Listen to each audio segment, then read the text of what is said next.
and thank you for joining us today. This podcast is designed to help us better understand and love those around us who have made religious choices different from what we expected or would have chosen for them. I'm your host, Cherie Best. I have here with me today Candice. Candice is a mother of 6, a physical therapist, a wellness coach, and an entrepreneur. She's a lifelong member of the Church of Jesus Christ of Latter-day Saints and a wholehearted lover of the Savior.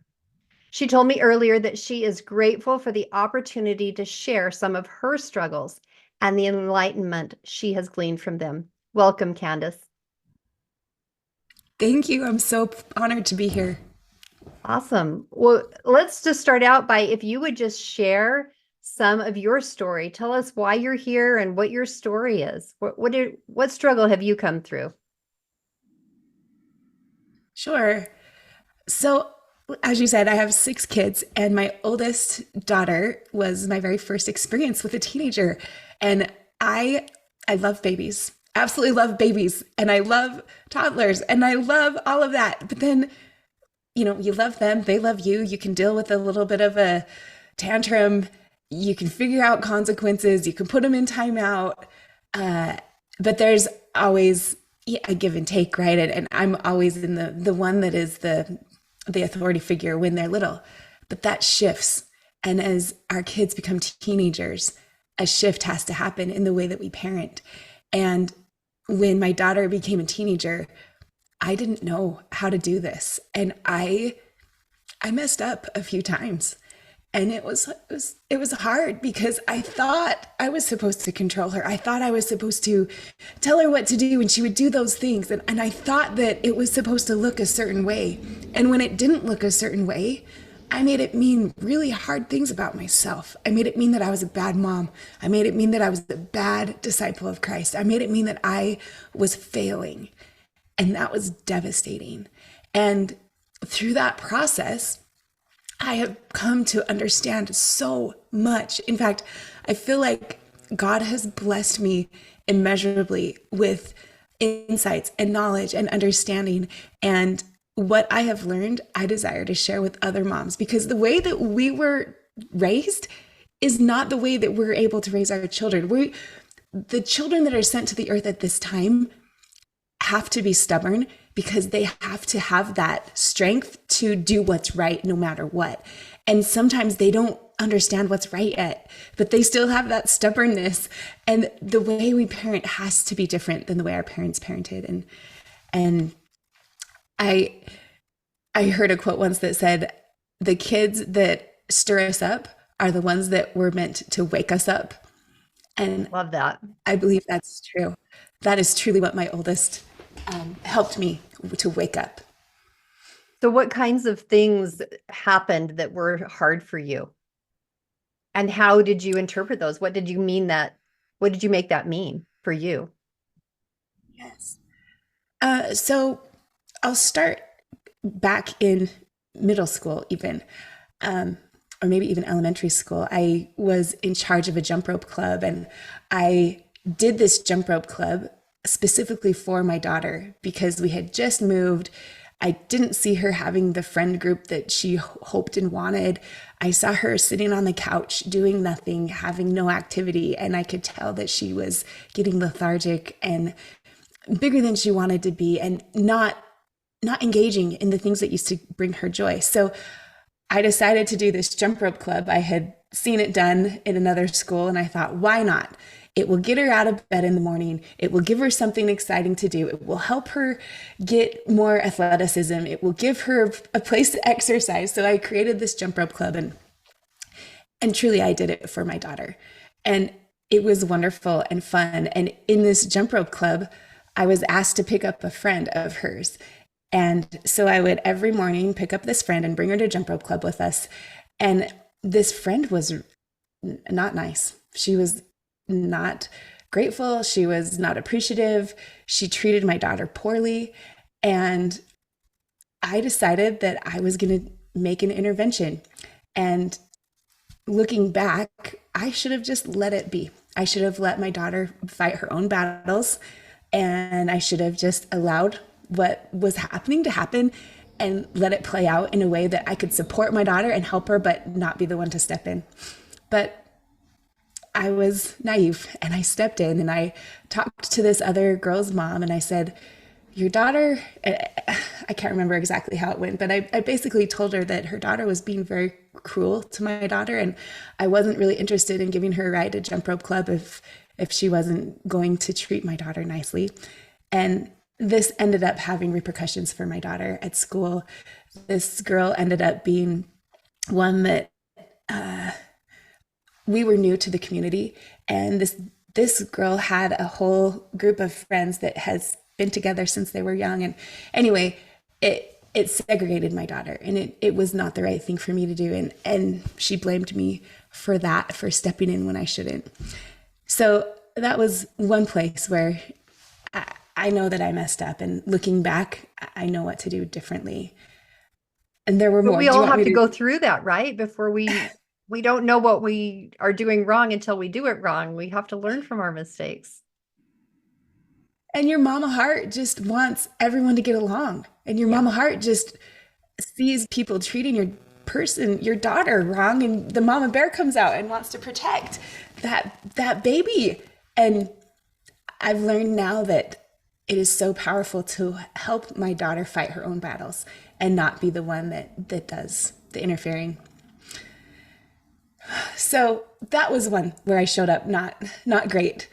Later down the road, she ended up she was in middle school or high school, I can't remember, and she had her first kiss, which was so exciting, and I was so excited for her. And she even told me about her first kiss, which was amazing and beautiful. And we had this relationship where she knew she could trust me. And the thing that happened with this was word got out to her friends that she had this kiss, that she kissed this boy, and things went out on Instagram about it, and people started putting rumors out about her, and they posted pictures of things that weren't really nice about her and about having this first kiss, where she had this beautiful, wonderful, fun moment. Her friends were jealous, and they tainted it and they made it something that it wasn't, and they went and they ruined this moment. And again, my mama bear wanted to come out, and oh man, I wanted to just stop that in the bud, talk about cyberbullying, get into the social media aspect of it, and get in there and be so mad. And learning from this first experience, I knew I couldn't do that, but I wanted to so badly. And I can't remember exactly how everything went down, but my daughter, again, did not feel like I showed up in a way that she could trust me. I can't remember exactly what happened. I might have talked to a couple girls' parents that I knew that had treated her poorly. They were all part of a team also. She was part of a volleyball team, and they all kind of turned against her. And anyway, another place where my overzealousness to protect my daughter ended in a way that she felt I was untrustworthy. So that was another one that was not great. Yeah. It's hard. It's hard when stuff like that happens. It's so hard to know what to do too. Yes. And at that point, I didn't quite understand how to empower her. I felt that it was my duty to protect her. And knowing now, I know so much more now. There is a framework that I really think is powerful when it comes to parenting our kids. I actually created a powerful parenting course after going through all of these things that were really rough. And it's to avoid the 3Ds and to engage in the 3Es. And avoiding being dismissive, disapproving, or disappointed. And then engaging in the 3Es, where we explore what happened, explore it from every angle like a detective, then examine and evaluate, is this how you wanted it to go? How did you feel about that? And then last, empowering him. I know you can take care of this. I know you have the skills and the ability to overcome and come out on top. And I trust you. And that framework, had I had that in those first two moments, would have changed a lot. I love that you took something that was hard, where you made some moves that you regretted, and that you took that and turned it into something to not only help yourself, but to help other people too, so that they don't have to make those same mistakes. I love that you did that. Super cool. Thank you. Thank you. So tell me a little bit more, like, so where did your daughter go after that, or where is she at now, or Yeah. all that? No, I started at the very beginning. Yeah, and I believe that she she developed a mistrust of me. I believe that she didn't trust me. And from that point, she stopped engaging in conversations that were really important. I I actually, so we live in a town where we could go to two different schools. And because of the different things with that volleyball group and the jump rope club group, I decided to put her in a different volleyball group where she would get playing time and she would be seen and accepted. And so I created this volleyball team. I was actually a coach for it and I helped her. So I've done all of these things to try and give her every opportunity to succeed. And I believe that she has looked at those things and decided that they were not what she wanted and that I was trying to control her. I was trying to be too involved in her life, or I was trying to overly insert myself into her life where she did not want me. And so she began to stop telling me things. She began to stop talking to me, and it broke my heart. Absolutely. Absolutely. Yeah. And so as she continued to move forward, she was not coming to me or her dad for advice. She was going to her friends for advice. She was going to TikTok to advice. She was going to Instagram and all of these other social media things. And at the time, she's our first teenager. So we're trying to enforce rules about phones, about how much time you have on the screens. We're trying to enforce things, and she's our oldest. So we think, man, we've got to come down on her so that the whole rest of the family that comes behind her will have a good example and that they'll know how these things are set up. And I had an experience when I was growing up that I had a sleepover and I had some weird things happen at a sleepover, and I had heard a lot of things from different bishops that have told me things that had happened at sleepovers. So we made a rule that our kids don't have sleepovers with friends. And she fought back about that. She fought back about morality. She fought back about what she was wearing and her clothing. And we're trying to set a fine line. We're trying to help her be an example for the kids. We're trying to really set up a standard. Right. Because you want the culture you choose, not the culture she chooses for the family. Right. And she's the oldest. She's the leader. She's the example. And we really set up these high standards, and she wasn't meeting them, and she wasn't interested in meeting them, and she didn't want to meet them. And we became the enemy instead of the empowerer in her eyes. And it was really tricky. And she started being secretive, and she started hiding things, and she bought a burner phone so that we couldn't look at her phone. I ended up finding things on her phone that she had put in some locked notes that were devastating. And it was a rough road. Yeah, it sounds really rough. And so how did you come through that? How did you survive that and get to the place where you are now? There was a time when I found something, and it truly, truly broke my heart. And I didn't know what to do. I was devastated. Sorry. And so I prayed my heart out.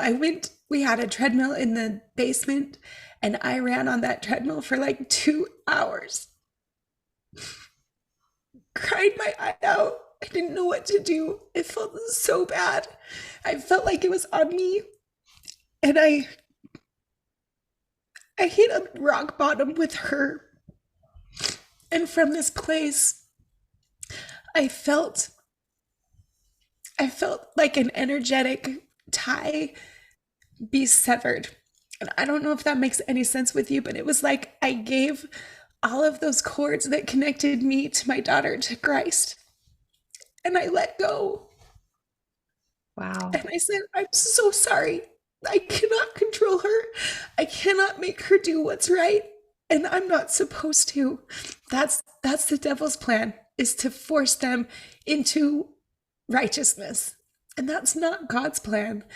And in that moment, I felt this energetic shift in me taking full control over everything that she did, and understanding at that point, it's her business, it's her journey, it's her life, her thoughts, her feelings, her actions.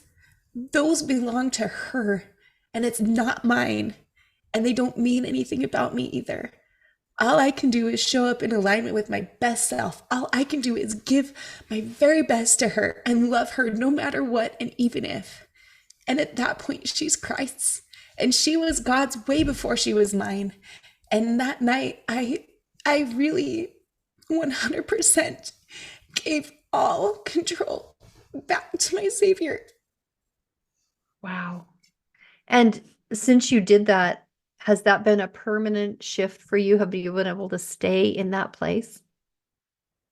I really have. I really Wow. have. I fall into that every once in a while. I make something she does mean something about me, and then I say, no, it's her journey.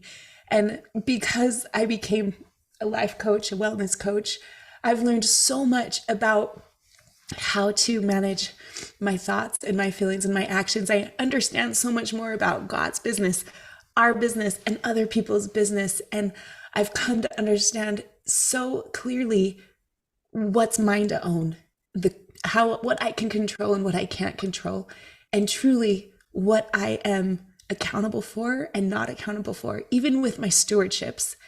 And it has been liberating and enlightening and healthy, so much more healthy for our relationship, because no longer am I trying to control her. I'm just loving her, and I'm giving it over to God.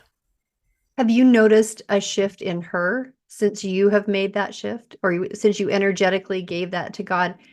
How has she responded differently, or has she? She is currently in college, in her second year of college, and she knows that I love her. She knows that I'm here for her, but she still remains distant. But I know that she is going through her own journey, and I know she'll come back.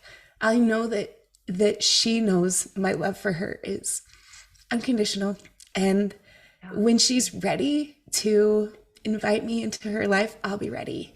And right now, it's just really shallow on the surface, Mhm. but I believe 100% that there will be a time when I can really connect with her. And I know she needs me.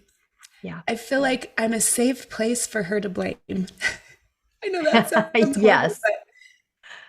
but at some point she needs someone to blame for whatever goes wrong, and I happen to be that person for her. It's not fair, it's not right, but she sees me as the person to blame for anything that's gone wrong. Wow. And I love that you're willing to just be that person. It doesn't mean anything about you, and you're able to just let that be. I love that. It's a hard place to get to. I mean, it's an amazing place to be able to just shoulder that.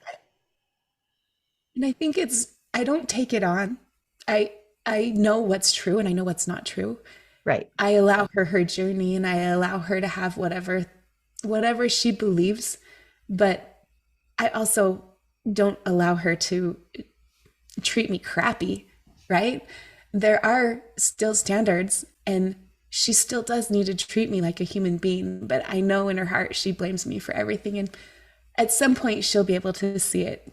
She will. And I feel like I've been promised by God that at one day she'll understand all that I have ever done was just out of pure love for her, and that my deepest, most pure motive is her success and her joy and her just living a most beautiful life that she possibly can. Yeah. I love that you just have that sincere love and good intent for her, and That's such a healthy place to be. And I love that you're able to let her blame you, but you're not holding it. It doesn't mean anything about you. It doesn't weighing you down. You're able to let her send that negative energy to you, but you're not holding on to it. And that is such an amazing thing to learn to be able to do. And it is so important to be able to get to that place. Yes. It One thing that really helps me with that is understanding other people's business. And whenever I play the victim, the villain, the savior, or the people pleaser, I'm in other people's business. So with my daughter, that looks like if I'm ever saying, she makes me feel so bad, she makes me whatever, she makes me crazy, she's broken my heart. Though it's not true. Now I'm the victim and I'm not owning my own feelings and thoughts. She can't make me feel anyway. It's my thoughts that make me feel what I'm feeling. So it's really interesting and powerful for me to recognize, am I playing the victim here?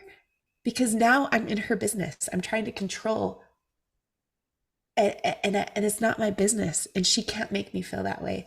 When you're playing the savior, that looks like me trying to fix her. I know what's right. I'm going to fix her. I'm going to make her do the right thing. I'm all up in her business. Again, I cannot be all up in her business. And when I'm trying to play the people pleaser, oh, I'm just going to make sure she likes me. I'm going to do whatever I can to make sure she likes me. I'm going to tiptoe around and play the doormat and do all of these things so that she'll like me. I'm up in her business again, trying to manipulate how she feels. Not my place. And the villain, I can't play the villain either. I'm going to teach her a lesson. This is never going to be okay. She's going to pay. You can't play the villain either. So the only place we can land truly in our power and in our confidence is in that place where we own our own thoughts, our own feelings, our own actions, where we are fully in control of how we love God, how we love ourselves, how we love others, and in how we choose to grow. That's our business. That's it. And do you have any advice about, so for someone who's playing one of these other roles, how do they get out of that and into the healthy space that you're describing? Any tips about Yeah, what they would do? it is. It is so important. I think sometimes it requires a coach, truly.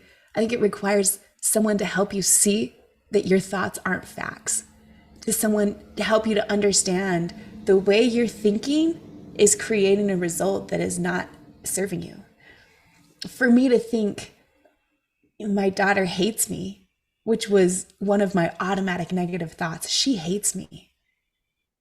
Well, then that makes me feel horrible. It makes me feel ashamed. It makes me feel guilty. It makes me feel hopeless. And from that place, I act different to her. When I feel hopeless, I don't show up in a good way. And then the result is she does hate me. Our thoughts always create our action, our result. It always trickles down. So understanding that and being in a place where you decide, no, if my daughter doesn't hate me, my daughter is doing the best she can, and she knows I will love her no matter what, and even if. The result of that is I love her, and my daughter understands. So much better. But sometimes it takes an outside source to help you see your thoughts and to help you shift into a new way of thinking and make peace with those thoughts and process all of the emotion that comes up with the hurt. I love that. And I think you're right. Sometimes we're so close that we can't see how to get out of the thinking that we're in, the thinking pattern that we're used to. It feels normal to us and it feels real to us, like it's the only real thing, when really that's not the case. And I love the idea to have someone, whether it's a spouse, if they're not too close, or a friend, or a coach, a life coach, or some other kind of coach, is a really, really can be so valuable, so important to help us just navigate through and get to that healthy place. Why don't you take a minute and tell us a little bit Yeah. more about what you do and how you help people? I think people would be fascinated to know about that. Okay. Well, I I started out my life coaching journey by losing 60 pounds. I was in a horrible depression. I found life coaching. I applied the principles to my weight loss journey and I lost 60 pounds. And in the process, I became a life coach and I heard the call to help others who had struggled like me. And I developed a body love weight release program, which is amazing. I've helped over 300 people just completely transform their mind, body, and spirit.